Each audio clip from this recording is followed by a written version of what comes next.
an admiral tell my ship when we were in the Middle East, 1994, oh, you boys want to know why we're here? We're just here for oil. $12 billion set aside to rebuild Iraq. The man that the George W. Bush administration put in charge of that $12 billion reconstruction budget was the retired admiral that told me back a decade earlier when I was in the Gulf that we were there for oil. Hey, it's Jordan. I am in Flint, Michigan, East Palestine, Ohio, Tumwa, Iowa. Please support the only independent outlet on the ground covering what the corporate media covers up. We got a Status Coup viewer in the crowd here. Tell me, I was just telling people I see more resistance and fight from the people out here than I do the entire Democratic Party. Yes. Talk to me about where is the opposition, really? Well, I think the Democratic Party is useless, personally. I voted green this election. So did I. I appreciate that also. I mean, honestly, I'm what they call Gen X, right? I was born in 1971, and I enlisted in the military after high school. But I quickly, after traveling around the world and stuff, I realized sort of U.S. imperialism was not cool. Like, I had an admiral tell my ship when we were in the Middle East, 1994, oh, you boys want to know why we're here? We're just here for oil. And but I remember when... I just want to stop for a second. Yeah. Let that sink in. His admiral basically gave the game away. Hey, you guys, you're actually here to steal other people's oil. Anyway, go ahead. But then, when I was first in the military, I joined a Christian kind of cult, and I was very much like Jesus. Jesus wouldn't want to be, bombing people, right? So I actually didn't want to be in the military anymore. Was sort of stuck there. But they used to market us before they called us Generation X. They were calling us the MTV generation, and they were encouraging us to vote for Bill Clinton. And it was called Rock the Vote. It was the Rock the Vote campaign.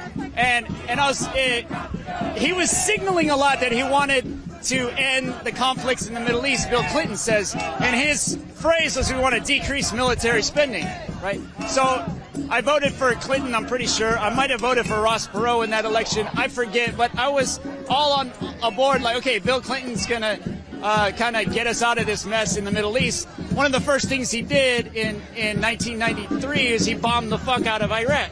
And I did a deployment to the Arabian Gulf in 92 and 93. But when I saw Bill Clinton was like full of shit, that's kind of when the Democratic Party lost its appeal to me. I think a lot of Democrats who have been, loyal Democrats for a long time, a lot of them are opening their eyes that actually both parties are corrupt. I mean, this form of corruption is more on steroids, Elon Musk, Trump. But I think a lot of people are realizing the corruption was always here. It was just more subtle and more behind the scenes. Democrats taking corporate money from defense contractors, big pharma, Wall Street. Now it's just Trump's not even trying to hide it, Musk's not trying to hide it. Yeah, and they're celebrating it. And, I voted for Bernie Sanders in 2016 in the primaries, and that was the first time in a long time I got excited about someone. And then I felt like the Democratic Party threw him under the bus. They made Hillary the nominee. And then in 2020, they threw Bernie under the bus again.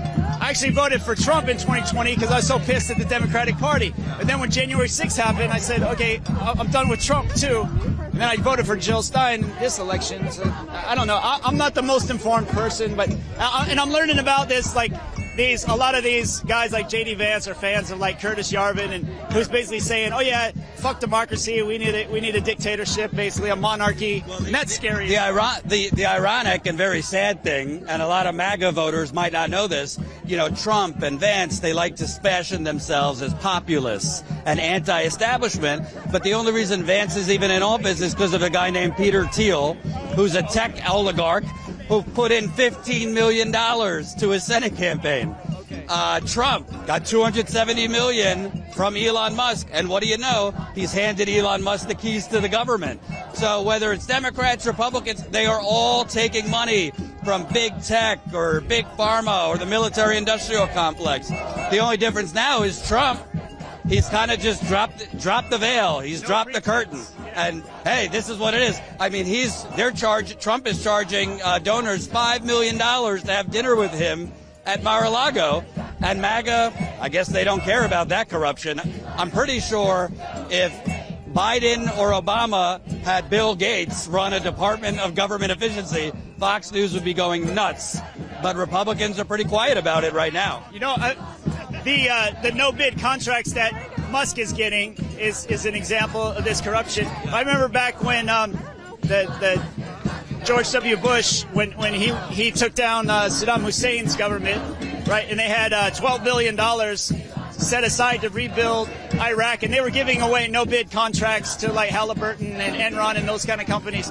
Well, the man that the George W. Bush administration put in charge of that $12 billion reconstruction budget was the retired admiral that told me back a decade earlier when I was in the Gulf that we were there for oil.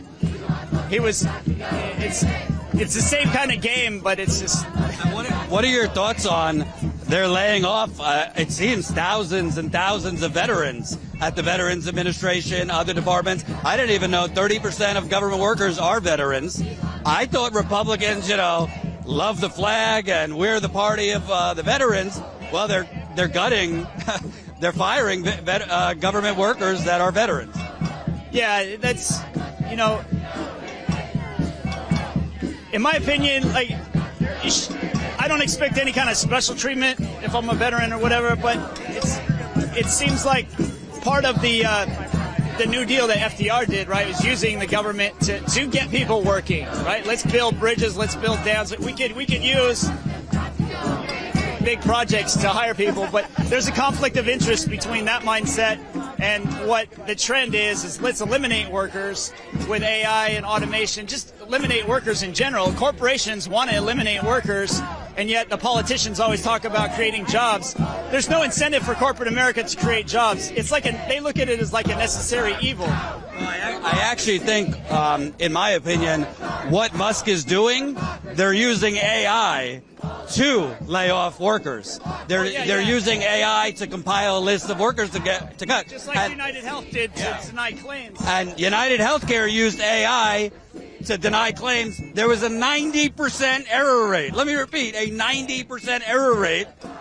Whatever you think of Luigi Mangione, this was part of his opposition to what they were doing. I feel like this is a test run. They're using AI on the government before they start accelerating it in the normal economy to lay off workers. It's just going to create a whole lot of more jobless people. Like I think that universal basic income is one possible solution. I read a book one time. I picked up a book. It was MLK. He wrote a book. It was based on his speeches called "Where Do We Go From Here? Chaos and Community," and he proposed a universal basic income. But it wasn't just in order to deal with the inequality getting out of hand. He said we gotta tie the bottom of the universal basic income to whatever the mean income is of the society. That way, if the oligarchs get super rich, they'll still pull up the baseline of the universal income. And I like that idea. I don't know if it'll work or not, but... My last question, if the Democratic Party is going to continue to have its head up its ass, if the Democratic Party is going to basically respond to a blazing house fire, bringing a super soaker, should more people start talking about maybe now is the time to really build a third party? Yeah, I think so. There was some buzz a year or so ago about the People's Party. That was one. I think that fizzled out.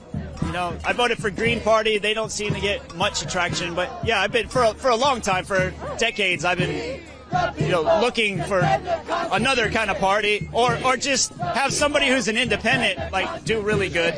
I think Bernie Sanders identified as an independent for a lot of his campaigns, even though he was still part of the Democratic Party. I think in his own state he ran as an independent.